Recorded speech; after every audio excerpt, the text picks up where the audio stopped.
Il est 8h17, le petit déjeuner politique ce matin. C'est Patrick Kanner, sénateur PS du Nord et président du groupe socialiste au Sénat. Oui, bonjour Patrick Kanner. Bonjour Monsieur Roger. Le pass vaccinal, le plan sécurité, Macron en campagne, la primaire de la gauche populaire, Hidalgo, Taubira, autant de questions que nous allons aborder. Avant d'aborder le pass, commençons quand même par le protocole à l'école. Le 3e en une semaine, annoncé hier soir par Jean Castex. La présidente des parents d'élèves de la FCPE, par exemple, est en colère entre pénurie d'autotests, demande de tests salivaires, moins évasifs, des enseignants un peu démunis. Quelle est votre réaction? Est-ce que c'est normal d'avoir 3 protocoles comme ça en quelques jours? Jean-Michel à peu près. Oui. C'est un peu ça, quoi. C'est, comme vous dites, 3 protocoles différents en 3 jours. Moi, j'ai une fille qui est instite. Excusez-moi, mais donc à chaque fois je l'appelle pour voir un peu sa réaction. Il n'y a même plus de panique. On n'en peut plus, quoi. On n'en peut plus. D'ailleurs, il y aura une très grosse grève jeudi des enseignants qui n'en peuvent plus. Je pense qu'il y a eu un manque de préparation. Moi, j'étais pas défavorable, je vous le dis, à ce qu'il y ait eu un report de la rentrée pour laisser passer le pic de la 15 jours perdus dans la vie d'un. Alors, je sais bien, on me dit oui, mais c'est important qu'ils aillent à l'école. Bien sûr que c'est important, mais pour aboutir au fait que les parents n'y comprennent plus rien, les enseignants n'y comprennent plus rien, que tout le monde a peur finalement et aboutir finalement à une déclaration sur l'honneur qui n'est pas un test quand même scientifique. Très honnêtement, c'est de l'à peu près. Oui, parce qu'en plus, on n'a pas développé l'enseignement à distance pendant ces 2 ans. On a essayé de le faire. On l'a fait un peu pendant le premier confinement, disons-le, et c'était pas évident, mais on aurait pu prévenir. Gouverner, c'est prévoir. Et l'anticipation n'est pas le fort de ce gouvernement, manifestement. Oui, bon, sauf que si ça s'éternise un peu, encore cette vague Omicron, dans ces conditions, l'école, elle aurait pu être suspendue beaucoup plus longtemps, quoi. Et on revient à la solution que vous proposez, qui est très juste, l'enseignement à distance. Je pense que les enseignants sont prêts aujourd'hui à faire des efforts en ce sens. Ce 3e protocole en 5 jours, mais donc, c'est quand même extraordinaire. Patrick Kanner, avant la grève de jeudi, il faudrait que le ministre Jean-Michel Blanquer apporte de nouvelles explications, de nouvelles réponses. Il ne vous a pas échappé quand même que maintenant c'est Castex qui prend le dossier en main. Parce que Jean-Michel Blanquer, semble-t-il, est un petit peu démonétisé, y compris auprès de l'Élysée, qui l'énerve. Voilà, c'est les échos qui me reviennent. Donc on a un ministre qui aujourd'hui est en difficulté, manifestement, et dont la parole ne porte plus, notamment chez les enseignants et peut-être encore moins chez les parents. Oui. Alors venons-en au pass vaccinal qui arrive aujourd'hui au Sénat. Vous avez interrogé et entendu hier le ministre de la Santé. Qu'est-ce que vous lui avez demandé? Des garanties, des conditions sur ce pass vaccinal? Parce que vous y êtes plutôt favorable. On y est plutôt favorable comme étant une étape vers l'obligation vaccinale que nous avons toujours réclamée depuis maintenant 6 mois. Mais j'ai un débat. Moi, tout à l'heure, en vous quittant, je vais aller dans mon groupe politique où il y a un débat, parce que les déclarations du président de la République, les débats à l'Assemblée nationale ont semé le trouble, y compris dans mon groupe qui était plutôt favorable au pass vaccinal. Donc il y a des réticents au sein de votre groupe. Pourquoi? Quels sont leurs arguments et qu'est-ce que vous allez pouvoir leur répondre? L'argument, tout d'abord, c'est pour nous, socialistes, ce que nous voulons, c'est l'obligation vaccinale. Je vais vous donner des chiffres. Ils ne sont pas très gais. Je m'y engage. 112 000 morts en fin juillet 2021. Quand nous aurons terminé le débat demain soir, nous serons à 126 000 morts. 14 000 morts de plus. La question que j'ai posée hier, puisque vous m'interrogez sur le sujet, et qui a manifestement énervé Monsieur Véran, c'est Monsieur Véran, 14 000 morts de plus en 6 mois. Est-ce que l'obligation vaccinale, si elle avait été mise en œuvre, comme nous le souhaitions en temps et en heure, est-ce qu'elle aurait permis d'éviter une partie de ces morts? Et il m'a dit, c'est de la provocation, Monsieur Kanner, je ne réponds pas à la provocation. Dont acte. Mais quand lui-même dit, le pass vaccinal est une obligation déguisée d'obligation vaccinale, eh bien, il reconnaît lui-même que ça aurait été la bonne solution. Alors, ça aurait fait du remous. Les antivax auraient défilé, peut-être que ma permanence aurait été cassée à Lille. Mais au moins, on aurait clarifié les choses vis-à-vis des Français. On aurait eu une ligne claire. Aujourd'hui, vous voyez bien donc sûr... le pass vaccinal en tant que tel, c'est une forme de demi-mesure. Alors c'est une demi-mesure. Est-ce que c'est une politique de santé publique, le pass vaccinal? La réponse pour moi est non. Oui. C'est pas parce que vous allez empêcher quelqu'un d'aller manger au restaurant, d'aller au cinéma. Et d'ailleurs, ceux-là, parfois, ne vont ni au restaurant, ni au cinéma. Alors que vous leur permettez d'aller prendre le métro dans des conditions extrêmement périlleuses et d'aller bosser, il y a un problème d'incohérence dans tout ça. C'est un coup de menton. Et la meilleure preuve de ce coup de menton, c'est les déclarations la semaine dernière du président de la République.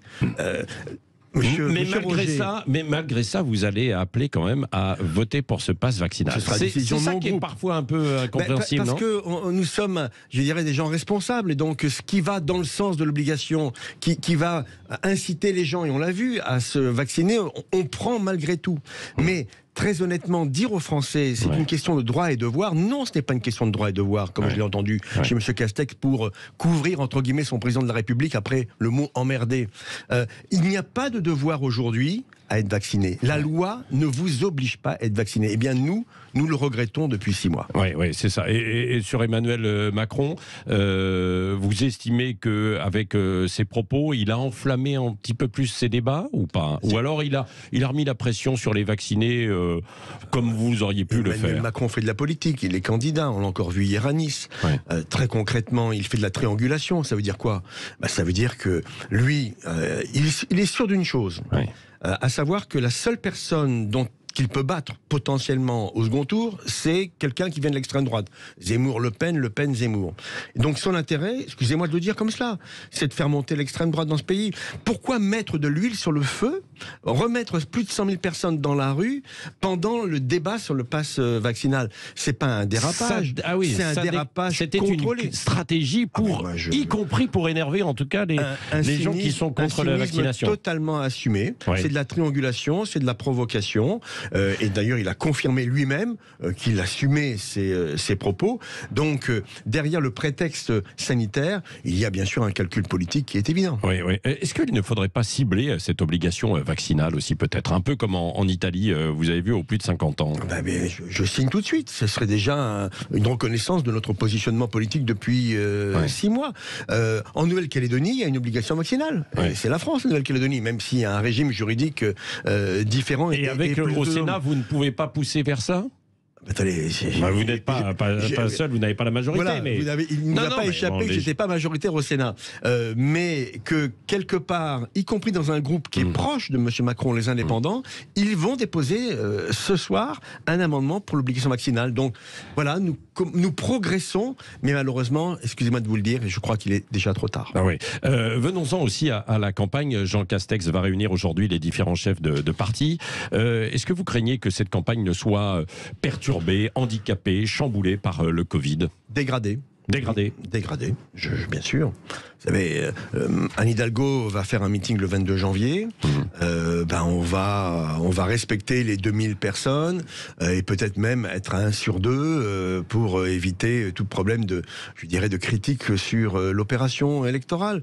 Donc oui, bien sûr que c'est dégradé. Vous savez, faire du porte-à-porte avec un masque, je peux vous dire que c'est compliqué. Est-ce que ça favorise Emmanuel Macron qui, lui, fait ses annonces pendant ce temps, comme hier, par exemple, à Nice? Si je prends l'exemple des municipales, des départementales et des régionales, la crise sanitaire a favorisé les sortants, clairement.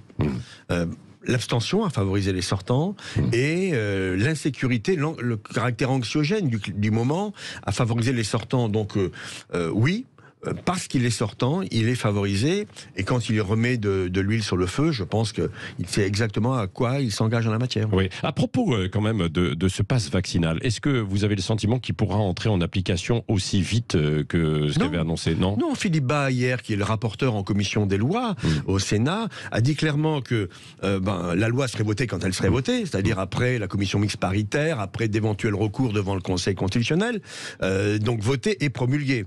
Et puis, pour qu'elle soit vraiment efficace, puisque l'objectif, c'est de faire vacciner les gens qui ne le sont pas encore aujourd'hui, eh bien, avec la première dose et la deuxième dose, elle sera mise en œuvre, finalement, fin février, au mieux. Dans les conditions, qui pourront faire les contrôles? Les restaurateurs, par exemple, ou pas? Nous, on s'y oppose farouchement. Oui. Pour nous, on ne peut pas contrôler l'identité des personnes sans être une personne dûment habilitée soi-même. Parce que sinon, déjà, les Français, aujourd'hui, contrôlent la moitié des Français réciproquement. C'est pas les Français parlent au français, c'est les Français... Donc, il est hors de question que je montre ma carte d'identité à un restaurateur qui d'ailleurs ne le veut pas. Ne le veut pas. Oui, mais alors, comment ça va fonctionner? C'est ce qui se passe aujourd'hui avec le pass sanitaire. C'est toute la contradiction aujourd'hui qui est dans ce texte. Et donc, on va essayer de mettre des garde-fous, mais une société qui contrôle systématiquement tout le monde, avec des personnes qui n'ont rien à voir avec l'autorité judiciaire, honnêtement, ça me pose un problème. Oui. Et j'en reviens à ma solution, qui est l'obligation vaccinale. Oui, et à partir aussi de quel moment il pourra ne plus y avoir cette obligation du pass vaccinal? Olivier Véran a parlé de quand il y aura moins de pression hospitalière. Mais ça veut dire quoi, alors? Nous, on l'a chiffré. Aujourd'hui, il y a 22 000 personnes qui sont hospitalisées à cause du Covid. Dans l'amendement qui sera proposé par le Sénat, par la majorité sénatoriale, que nous allons sûrement voter, on propose 10 000 personnes. Vous voyez, donc la moitié moins. Et donc, pour qu'il y ait objectivement une limite. On ne va pas avoir un pass vaccinal à vie, permettez-moi l'expression. Donc le Sénat, dans sa sagesse habituelle, dans son travail de fond, va améliorer le texte qui est issu de l'Assemblée nationale en la matière. Bon, alors venons-en maintenant aussi à la campagne qui concerne la gauche. Alors, qu'on comprenne bien, parce que là c'est difficile quand même un peu de suivre. Hein. Il n'y aura pas de primaire à gauche complète. Hein. Il va y avoir que la primaire populaire. Populaire, voilà, c'est ça. La primaire populaire, donc animée par, vous le savez, des personnes très motivées qui croient à l'union de la gauche. Alors, est-ce que Christiane Taubira ira? Probablement. Hein. Elle l'a dit à Bondy il y a quelques jours. Ils vont tester, y compris des personnes qui ne sont pas candidats. Ce qui montre que c'est pas vraiment une primaire, c'est plutôt une consultation populaire. Une primaire, ça permet à des gens de comparer leurs programmes, d'aller sur les plateaux, dans les studios de radio et de dire quelles sont leurs différences.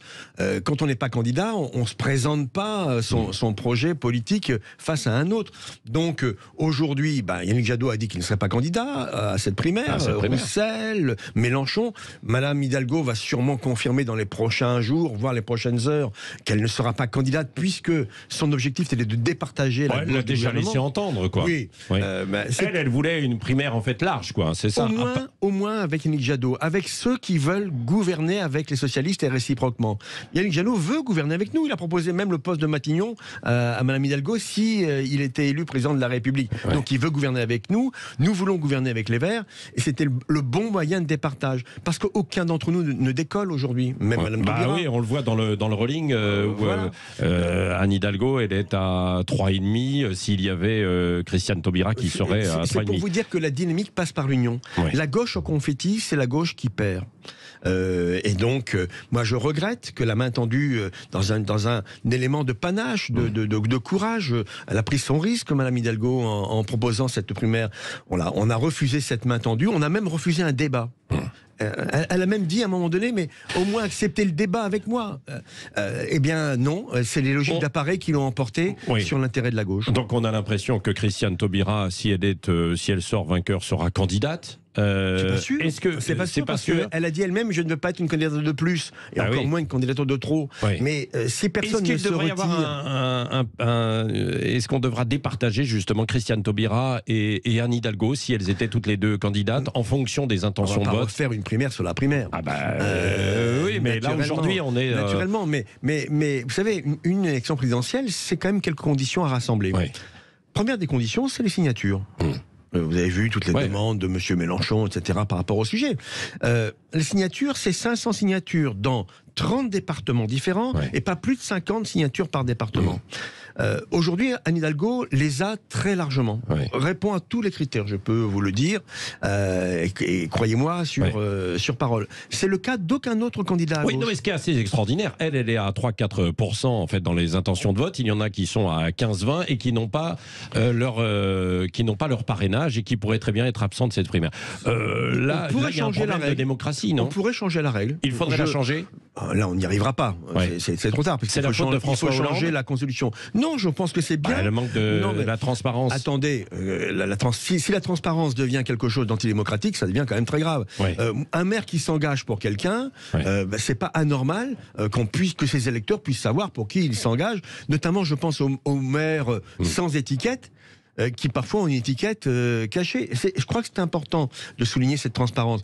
Par contre, qu'il y ait un mixte, comme le propose d'ailleurs aujourd'hui le maire de Cannes, président des maires de France, David Lisnard, sur le thème un mixte entre des signatures d'élus et des engagements citoyens, ça pourrait être intéressant, mais c'est trop tard. Aujourd'hui, la loi, c'est la loi. La dure à l'ex, c'est de l'ex. La loi est dure, mais c'est la loi. Il faut la respecter. Et je pense que c'est un signe. Et Madame Taubira, peut-être, aura du mal. Je n'en sais rien à avoir ces 500 signatures. D'ailleurs, quand on dit 500 signatures, il faudrait en avoir... Elle improvise chaque jour, Christiane Taubira, ou pas? Ou elle a une stratégie? Elle a une autorité morale. Chacun le reconnaît. Mais vous savez, depuis 5 ans, 6 ans, certains se sont battus pour défendre leurs convictions, leurs valeurs, ont été au combat électoral. D'autres, ce qui est son cas, ont pris du recul avec la politique. Donc vous lui dites clairement stop, quoi. Je lui dis clairement, est-ce que votre candidature, Mme Taubira, est une valeur ajoutée pour la gauche? Je ne pense pas sincèrement. Merci Patrick Kanner, sénateur PS du Nord et président du groupe socialiste au Sénat. Merci d'être venu ce matin au micro de Sud Radio.